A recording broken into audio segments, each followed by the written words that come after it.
이 시간에 우리에게 주시는 하나님의 말씀은 사도행전 8장 1절부터 5절 말씀입니다. 함께 봉독하겠습니다. 사울은 스데반이 죽임당한 것을 마땅하게 여겼다. 그날에 예루살렘 교회에 큰 박해가 일어났다. 그래서 사도들 이외에는 모두 유대 지방과 사마리아 지방으로 흩어졌다. 경건한 사람들이 스데반을 장사하고 그를 생각하여 몹시 통곡하였다. 그런데 사울은 교회를 없애려고 날뛰었다. 그는 집집마다 찾아 들어가서 남자나 여자나 가리지 않고 끌어내서 감옥에 넘겼다. 그런데 흩어진 사람들은 두루 돌아다니면서 말씀을 전하였다. 빌립은 사마리아 성에 내려가서 사람들에게 그리스도를 선포하였다. 아멘. 지난주에는 선교사님께서 오셔서 말씀을 전해 주셨고, 그 전주에는 우리가 스데반이 순교하는 장면을 통해서 첫 순교에 담겨 있는 의미를 살폈습니다. 특별히 이제 60절 말씀, 그 7장 60절입니다. 바로 위에 있는 60절 말씀을 보면 이 첫 순교가 얼마나 큰 의미를 담고 있는지 알 수가 있는데요. 제가 60절 한번 다시 읽어보겠습니다. 그리고 무릎을 꿇고서 큰 소리로 주님 이 죄를 저 사람들에게 돌리지 마십시오 하고 외쳤다. 이 말을 하고 스데반은 잠들었다. 이 60절 한 절 안에서 이 스데반의 순교가 죽음이 승리가 되는 사건이었다라는 것을 확인할 수 있었다. 그렇게 말씀을 드렸죠. 일단은 대적들에 대한 승리였다. 그렇게 자기에게 돌을 던지고 있는 사람들을 두고 예수님이 하셨던 것처럼 이 죄를 저 사람에게 돌리지 말아달라고 하나님께 간구했잖아요.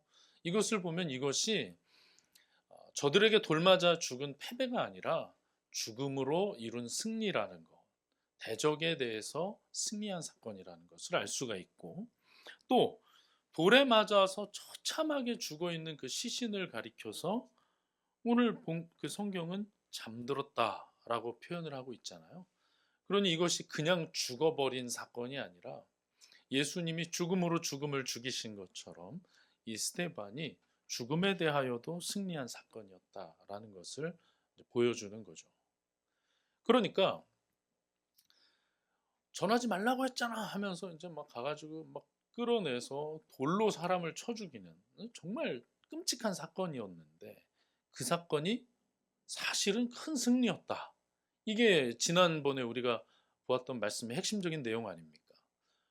복음이 피를 타고 흘러서 지금도 우리가 이렇게 복음을 듣고 있는 그 첫 장면이라고 말씀드렸잖아요. 정말 큰 사건이고 멋지게 대반전, 승리로 마무리되는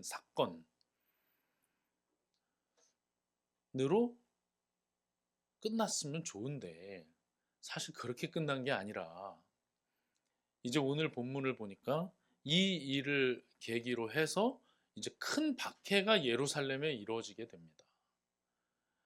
그러니까 스데반만 해를 입은 게 아니에요. 오늘 본문 1절부터 제가 다시 보겠습니다. 사울은 스데반이 죽임당한 것을 마땅하게 여겼다. 그날에 예루살렘 교회에 큰 박해가 일어났다. 그래서 사도들 이외에는 모두 유대 지방과 사마리아 지방으로 흩어졌다. 예루살렘 교회가 그동안 사도들 정도만 좀 끌려가서 어려움을 당하는 일들은 있었지만 이렇게까지 대박해가 일어나지는 않았었거든요. 그런데 이제 본격적으로 박해가 일어났다라고 얘기해요. 그리고 그 당시의 상황을 이제 2절, 3절이 더 설명을 합니다. 그러니까 2절, 3절은 1절에 대한 설명이고요. 그날이라고 하는 것은 스데반이 죽은 날로부터 시작하여 한 특정 시기를 가리키는 것이겠죠. 그날 하루가 아니라 2절, 3절을 보면 경건한 사람들이 스데반을 장사하고 그를 생각하여 몹시 통곡하였다. 그런데 사울은 교회를 없애려고 날뛰었다. 그는 집집마다 찾아 들어가서 남자나 여자나 가리지 않고 끌어내서 감옥에 넘겼다. 여기 자꾸 이제 사울이라는 인물이 등장을 하는데요. 이건 복선이죠. 이후의 내용을 아는 분들은 여기 사울이 등장하는 것이 참 묘하다 하는 생각이 들 겁니다. 이 복선입니다. 이제 사울은 지금은 박해하는 일에 쓰임 받지만 나중에는 어떻게 됩니까? 하나님의 나라가 오히려 전파되는 일에 쓰임 받게 되죠. 그가 이렇게 많은 일을 했다. 사울이 죽는 데 있어서도 스데반이 죽는 데 있어서도 사울이 아주 중요한 역할을 감당을 했고, 스데반이 죽은 이후에 예루살렘 큰 박해가 일어날 때 누구보다도 앞장서서 사울이 각 집을 돌아다니면서 사람들을 박해했다라는 이 사실이 훗날 하나님의 능력이 어떠하심과 하나님의 은혜가 얼마나 크신가를 오히려 더 잘 드러내 보여주는 사건이 됩니다. 이것은 이제 나중에 사울이 본격적으로 바울이 되는 그 장면에서 좀 더 보도록 하겠습니다. 어쨌든 지금 예루살렘 성도들은요, 큰 어려움을 당했어요. 본문을 보면 두 가지 일을 당했다고 하죠. 첫째는 슬픔, 둘째는 박해입니다. 참 많이 슬퍼했다고 했어요. 뭐라고까지 얘기합니까? 그를 생각하며 몹시 통곡했다고 했어요. 2절 보면은 그를 생각하여서 몹시 통곡하였다. 스데반이 얼마나 믿음도 좋았고 사람들에게 참 신망이 두터웠던 인물이잖아요. 그래서 그 7명을 세우라 할 때 스데반이 세워진 거 아니에요. 참 사람들을 사랑했고 사람들에게 사랑받았고, 또 그가 죽기 직전에 복음에 대해서 쭉 말하는 것을 볼 때 정말 복음에 대한 깊은 이해가 있었고, 또 많은 사람들 앞에서도 두려움 없이 복음을 전할 만큼 담대한 교회 아주 중요한 리더였거든요. 그런데 그가 끌려나가서 돌에 맞아서 처참하게 죽은 그런 상황 보면서 통곡합니다. 오늘 설교 중에 여러 메시지가 다 들어갈 텐데 그 중에 하나 돌아볼 건 이런 거예요. 지금 이들은 부활 소망을 가진 자들이잖아요. 계속해서 우리가 오리지널 교회에서부터 쭉 얘기하고 땅이나 밭을 다 팔아서, 집 팔아서 나눠주는 장면 중에도 이들이 그렇게 할 수 있었던 것은 이 땅에 소망 두지 않고 부활을 소망하는 자들이었기 때문에 그런 것이었다라는 얘기를 계속 했지 않습니까? 여러분, 천국이 분명히 있다는 것을 믿고 부활을 소망한 자들은 사랑하는 이들이 죽으면 안 슬플까요? 여러분 어떻게 생각하십니까? 당연히 슬프죠. 오늘 본문 보십시오. 스데반은요, 본문 바로 앞에서 뭐라고 했냐면 잠들었다고 얘기했어요.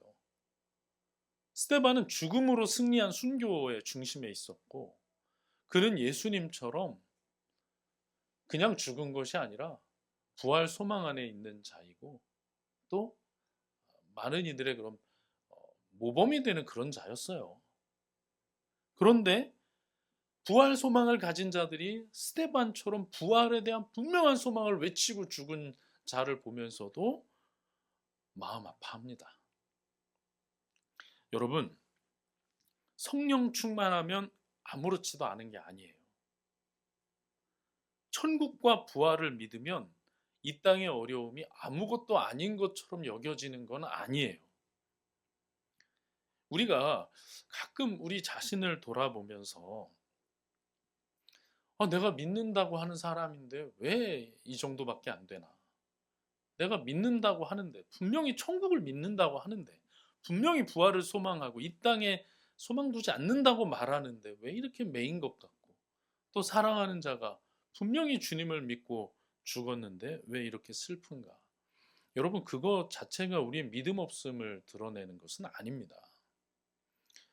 그것은 사람의 성정을 가진 우리에게 너무나도 자연스러운 일이고요. 한동안 떨어져 있음에 대한 아쉬움, 또 그가 당한 고통에 대한 슬픔, 얼마든지 있을 수 있는 거예요. 그래서 우리는 소망 안에서 인내하는 자들이에요. 오늘 말씀도 보면 이들은 소망이 없어졌거나 낙심했다는 게 아니에요. 소망 안에서 슬픔을 품고 인내하고 있는 거예요. 그런데 사람의 감정이 슬픈 걸 어떻게 하겠어요? 그래서 슬퍼하는 겁니다. 여러분, 우리가 그런 모습이 있다 하더라도 그것을 가지고 낙심할 필요도 없고요.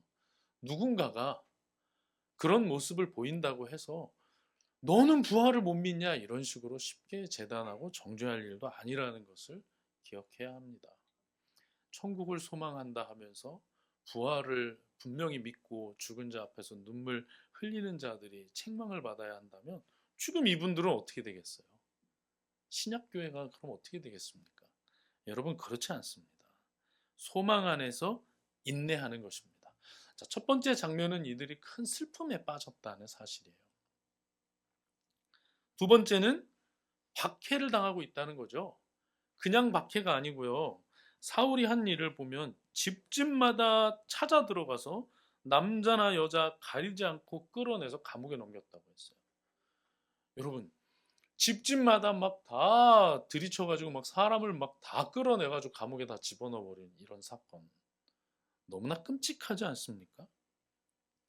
잡아 죽이겠다고 하는 사람들이 날뛰고 있는 상황이에요. 밖에 막 사자가 뛰어다니듯이 그런 상황입니다. 이 잡듯이 다 뒤집니다. 그래서 그 당시 예루살렘의 성도들은 큰 고통을 당했어요. 그 결과 어떻게 됩니까? 흩어지게 되죠. 이 장면을 이렇게 보면요. 복음이 잘못된 건 아닌데 예수님 믿었다가 망했다 하는 말 듣기 딱 좋은 장면이잖아요. 여러분, 지금도 이사는 쉽지 않습니다. 그 옛날에는요. 지역을 옮기게 되면 그냥 완전히 모든 걸 버리고 가는 거잖아요. 그런데 그게 추방이라면 어떨까요? 단지 이사한 겁니까, 이들이 지금? 그게 아닙니다. 망해버린 거예요. 예수님 믿었다가 망한 거라고요. 얼마나 대적들이 깔깔대고 좋아했을까요? 얼마나 대적들이 손가락질하며 비웃었을까요? 스데반에게만 돌을 던졌을까요? 급히 자리를 피하는 이들을 향해서 얼마나 저주의 말들을 퍼붓고 얼마나 돌들을 던졌을까요? 그들이 떠나는 모습이 얼마나 처참하고 초라했을까요? 저는 이 부분을 생각하면 참 마음이 아파요. 우리 지지난주에 말씀 나눈 것처럼 이들만이 아니라 얼마나 많은 그리스도인들이 그렇게 박해를 받았습니까? 예수님 믿는다는 그 사실 때문에 얼마나 박해를 받았습니까? 지지난주 말씀 나눈 것처럼 지금 이 시간에도 어떤 사람들은 예수님을 믿는다는 그 사실만으로도 얼마나 박해를 받습니까? 그래서 그들을 후원하자 뭐 그런 얘기도 하지 않습니까? 얼마나 고통을 당했는지 몰라요. 안 믿는 자들이 보면 망했다고 하기 십상이에요. 자, 그런데 4절이 핵심적인 말씀입니다. 우리 4절은 한번 같이 읽어볼까요? 시작. 그런데 흩어진 사람들은 두루 돌아다니면서 말씀을 전하였다. 와, 정말 이상한 일이 벌어진 거죠. 이 그런데라고 하는 말을 기점으로 해서 얘기가 완전히 바뀌어버립니다. 이 앞부분은요, 스데반의 죽음으로부터 시작해서 이들이 울고 통곡하고 쫓겨나고 이런 내용이었는데 그런데라고 하는 그 단어 하나를 기점으로 해서 이 뒤로는 엄청난 역사들이 나타나는 걸 볼 수 있어요. 여러분, 이렇게 보면요, 이들은 그냥 망해버린 게 아니에요. 이들은 풍비박산 나서 사방팔방으로 도망친 게 아니에요. 우리가 쉽게 생각할 때는 쫓겨나면 갈 데가 없으니까 정처 없이 떠돌았다 생각하지만 오늘 본문은 분명히 이렇게 말했어요. 두루 돌아다니면서. 그냥 정처 없이 헤매고 오늘 밤엔 어디서 자야 되나 이런 모습이 아니었다고 말합니다. 의지를 가지고 두루 돌아다녔어요, 이들은. 그리고 자신들을 그 꼴로 만든 그 말씀을 돌아다니면서 계속 전했어요. 여러분 놀랍지 않습니까? 오히려 이 세상의 관점으로 보면 돌아다니면서 아니 당신은 어떻게 이런 꼴이 됐어? 그러면 아 내가 예수 잘못 믿어서 이렇게 됐어. 아니면 뭐 예루살렘 교회에서 일어난 슬픈 소식들을 막 전해야 될 것 같은데 오히려 이 사람들은 틈만 나면 그걸 전했어요. 뭘 전했어요? 부활 전했어요. 부활. 예수 그리스도를 전했어요. 돌아다니면서 자신들을 그 꼴로 만든 바로 그 말씀을 전했어요. 이게 어떻게 가능한가? 이들이 성령 충만한 자들이었기 때문에 가능한 겁니다. 우리가 사도행전을 시작할 때 1장 8절 말씀을 봤죠. 다시 한번 가서 보겠습니다. 사도행전 1장 8절입니다. 제가 그때 이 사도행전 1장 8절 말씀이 목차와 같다 하는 말씀을 드렸죠. 제가 한번 읽어보겠습니다. 그러나 성령이 너희에게 내리시면 너희는 능력을 받고 예루살렘과 온 유대와 사마리아에서 그리고 마침내 땅 끝에까지 이르러 내 증인이 될 것이다. 아멘. 주님께서 앞으로 어떤 일이 벌어질 것이라는 것을 미리 확실하게 말씀하셨어요. 예루살렘과 온 유대와 사마리아에서 그리고 땅 끝에서 내 증인이 될 것이다 라고 말씀했어요. 성령이 임하시면 권능을 받고 능력 받는다고 했죠. 어떤 능력이라고 했습니까? 어떤 상황에도 증인됨을 포기하지 않는 능력. 이들은 성령 충만한 자들이었기 때문에 어떤 상황 속에서도 이렇게 된 거죠. 그래서 오늘 읽었던 말씀에서 1절 끝을 보시면 모두 유대 지방과 사마리아 지방으로 흩어졌다라는 말이 그대로 사도행전 1장 8절과 이어진다는 걸 알 수 있어요. 지금까지는 예루살렘에서 있었던 일, 그리고 온 유대와 사마리아로 퍼져나갑니다. 예루살렘은 유대 한복판에 있기 때문에 예루살렘을 벗어나는 순간 유대로 간 거예요. 거기를 돌아다니면서 복음을 전합니다. 여러분 참 이렇게 보면 이 사건이 하나님 안에서 하나님 손길 안에서 이루어진 사건이라는 것을 알 수가 있죠. 그리고 이제 보니 이게 예루살렘 교회가 망해버린 사건이 아니라 복음이 경계를 넘은 사건이에요. 예수님께서 경계를 구분해 두셨거든요. 예루살렘, 유대, 사마리아, 땅끝 이렇게 말씀해 주셨는데 이제 첫 장이 끝난 거예요. 예루살렘에서 교회가 성장해 가는 것이 끝나고 이게 흘러넘쳐서 유대로 사마리아로 경계를 넘어가는 장면입니다. 그러니까 교회 역사에서 아주 중요한 장면이죠. 아이러니하게도 스데반이 죽지 않고 그날 큰 박해가 없었다면 복음은 예루살렘에 머물고 예수님께서 말씀하신 유대와 사마리아와 땅끝에까지 이르러 내 증인이 될 것이라는 말씀은 이루어질 수가 없죠. 그렇기 때문에 이 박해라고 하는 사건은 하나님의 손길과 하나님 안에서 이루어진 사건입니다. 자, 그런데 사실 또 놀라운 것은 사마리아로 갔다는 거예요. 사마리아. 여러분 예전에 예수님이 사마리아 방문하셔서 어떤 여인과 우물가에서 얘기했던 그 내용 아시죠? 왜 유대 남자가 사마리아에 있나? 라고 해서 사마리아 여인이 참 의아해했던 장면이 있습니다. 왜 그랬죠? 유대 사람들은 절대 사마리아로 가지 않아요. 사마리아 땅을 더럽다고 생각하거든요. 그래서 우리가 보통 이제 갈릴리라고 말하지 않습니까? 지형을 간단히 말씀드리면 위쪽에 갈릴리가 있고 가운데 사마리아가 있고 아래에 유대가 있잖아요. 3등분 할 수 있거든요. 그래서 갈릴리, 사마리아, 유대가 있는데 이 갈릴리, 사마리아, 유대가 있는 곳에서 갈릴리는 유대인들이고 인정받고 유대도 인정받으니까 교류는 해야 되겠는데 가운데 사마리아가 있잖아요.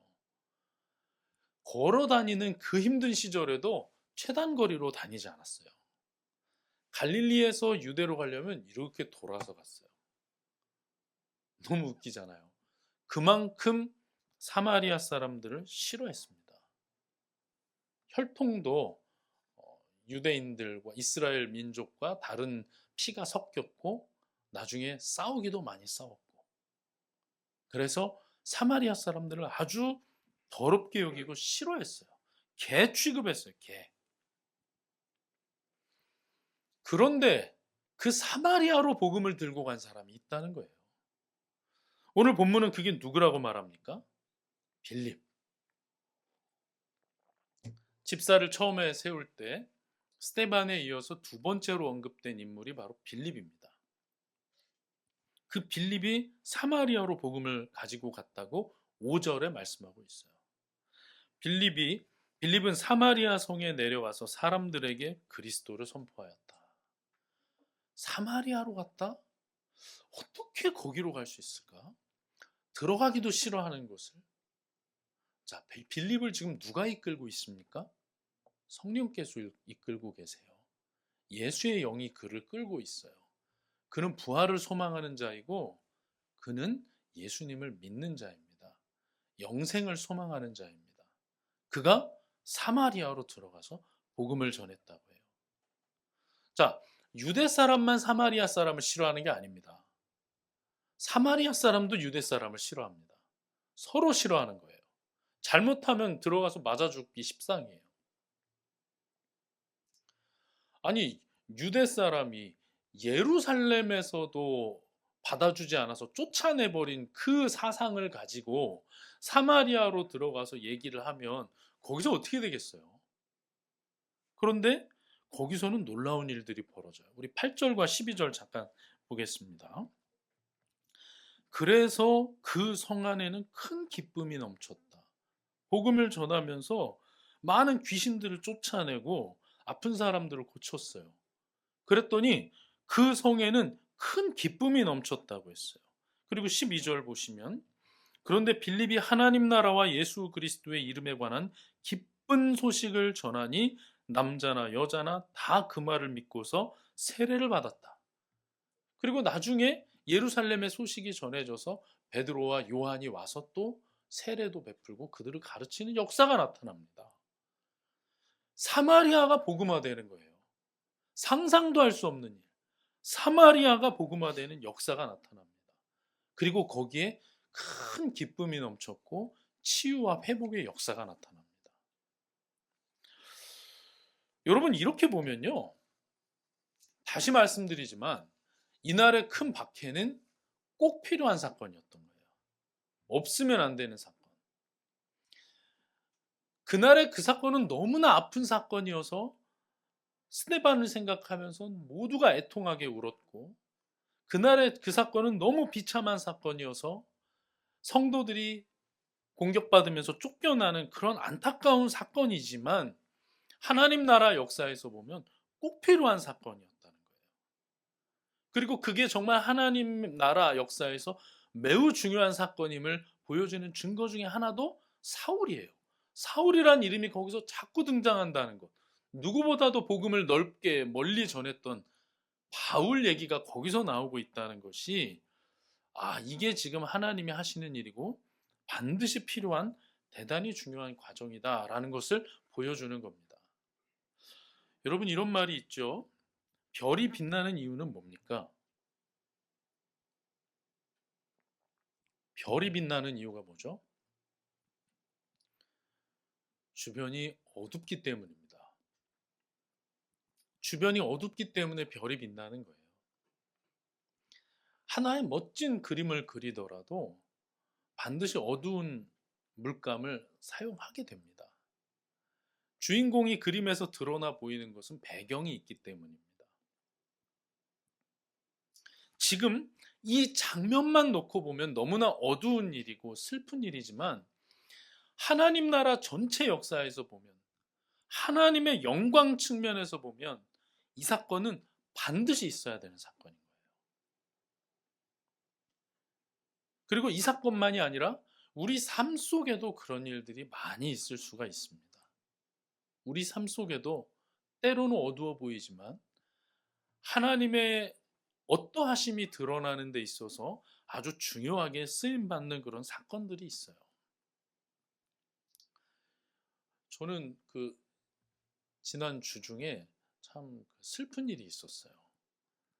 제 동기 목사님이 저보다 3살 어린 목사님인데 이제 뭐 갓 교회 담임 목사로 부임해서 이제 열심히 사역을 막 시작하다가 그 디스크 수술을 받고 병원에 입원해서 회복하는 중에 갑자기 심정지가 와서 하나님의 부름을 받았어요.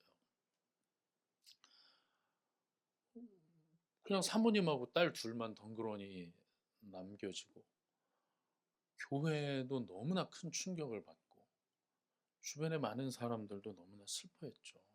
얼마나 어둡고 아픈 사건입니까? 얼마나 슬픈 사건입니까? 근데 제가 이제 유튜브에 그 교회 홈페이지에 들어가서 그 목사님이 한 마지막 설교를 2주 전에 쇼츠로 만들어가지고 거기 이렇게 올라와 있는 그 부분을 봤더니 오병이어를 설교하면서 목사님이 이렇게 설교하시더라고요. 하나님께 쓰임받는 인생은 헛되지 않다. 오병이어가 참 작은 것 같지만 하나님께 귀하게 쓰임받지 않았느냐. 하나님께 쓰임받는 이 인생은 망한 게 아니라 아주 값진 것이고 헛되지 않다. 이런 고백적인 설교를 2주 전에 하고 갑자기 그렇게 하나님의 부름을 받았습니다. 망한 것이 아니죠. 하나님께서 일하신 거라고 저는 믿습니다. 하나님이 도대체 이 일을 통해서 어떤 일을 하시려 하는가 저는 궁금하기도 했어요. 우리 주변에 보면요, 어둡고 이해가 되지 않는 일들이 많이 있습니다. 그러나 여러분, 그런 일들은 하나님이 우리를 죽으라고 하시는 사건이 아닙니다.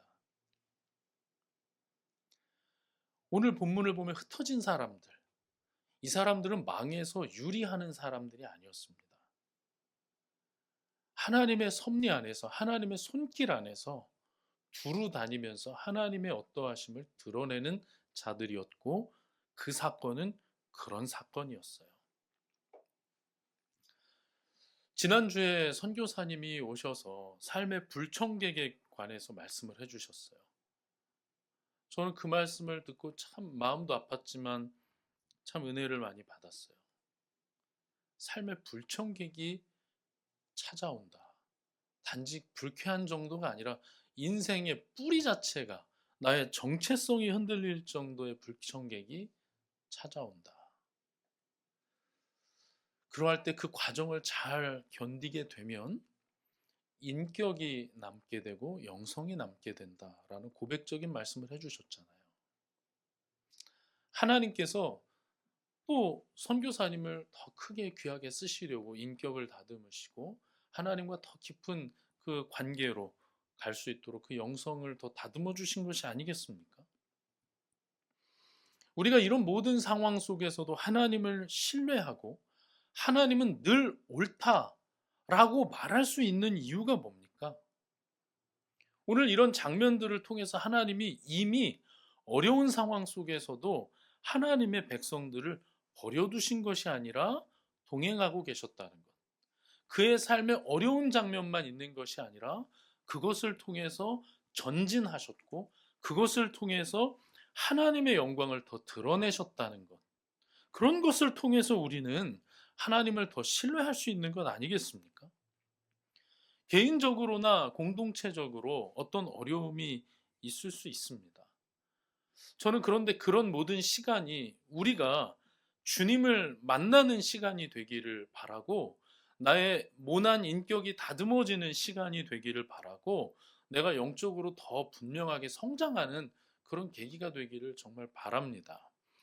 오늘 이 이스라엘 백성들, 유대 백성들, 예루살렘 성도들은 유대와 사마리아와 이제 땅끝까지 전진하며 그들이 가지고 있는 더 분명한 신앙을 전파했습니다.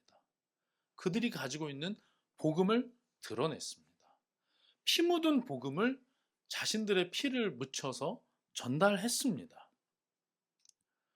저는 이 말씀을 보면서 야, 복음이 진짜 놀랍다. 이렇게 사람들을 단단하게 하고 소망을 갖게 하는구나. 소망 안에서 인내하게 하는구나. 어떠한 상황 가운데도 낙심하지 않게 하는구나 라는 것을 확인하게 되었습니다. 여러분, 복음이라고 하는 것은요, 이렇게 우리 안에 근본적인 변화를 일으킵니다. 그게 예수 그리스도 보혈의 능력입니다.